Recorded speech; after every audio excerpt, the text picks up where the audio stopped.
Now, we're back and we are now going to try and draw our tri-square. Okay, so this is the next tool that we're going to be drawing. Lots of parallel lines going on here. You're going to shade this part in wood, this part again metal, so it's going to be marker. So I am going to, remove this page, and you'll see what I mean about bleeding through. And I'm going to add this. And I'm going to keep the file in front of me, the tri-square.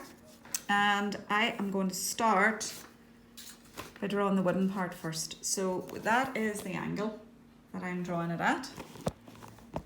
And again, really awkward for me to draw here for you. So I'm going to try and do so. I turn on my page.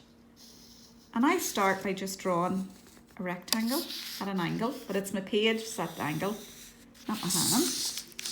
And then once I've that done, then I can start to add the rest. Now, here's a top tip for you.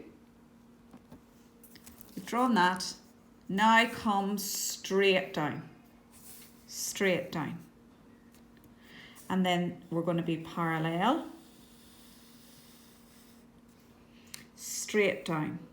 Parallel. Oops. Parallel, parallel, parallel, and parallel. And then we are going to be at a right angle. We're going to have our metal part, and remember our proportion. That's not half. That is definitely 2/3, 1/3. So I'm looking at it and I'm thinking that's probably coming somewhere like this. And it is going out and it's longer. So it's something like that. I'm going to turn it around and I can see this comes out like this. This piece of metal. And parallel, parallel. So I'm going to turn it around so you can see.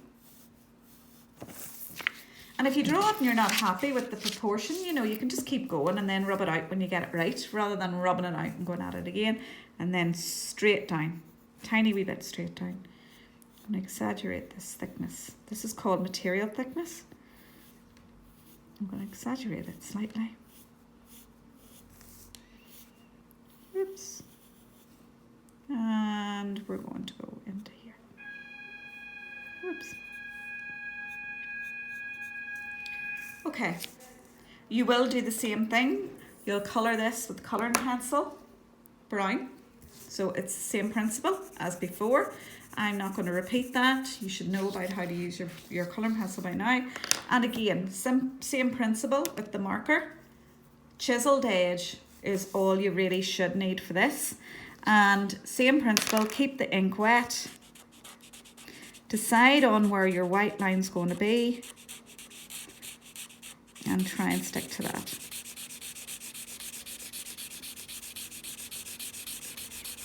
So it's about trying to keep fluid movements going.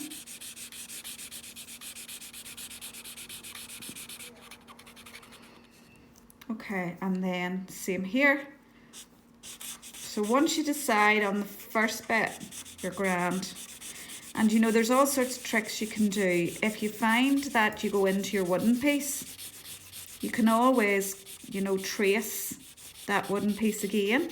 Same with metal. If you find you've gone outside the lines, you can always cut the side of the page and put it on. Oops, that's my cable. Telling you to keep it wet, and then she forgot herself. And that's really it with that. And just the wee chisel, I've maybe gone a bit too broad there. Just breaking that, just breaks it up, because that's where you see it. And then I definitely would go darker here, and I would go and use my coloured pencil to give that a heavier tone and blend it to about here. If I show you that with an ordinary pencil, even something like that. Can't really see it. Again, thin thick line rule. I know that this is thin, so I'm going to go ahead And just do me thin. I would advise you to do the whole thing in thin and then think about applying the thick. I know which is thin, which is thick. A bit better because I've done it that often. So I'm just going to go for it.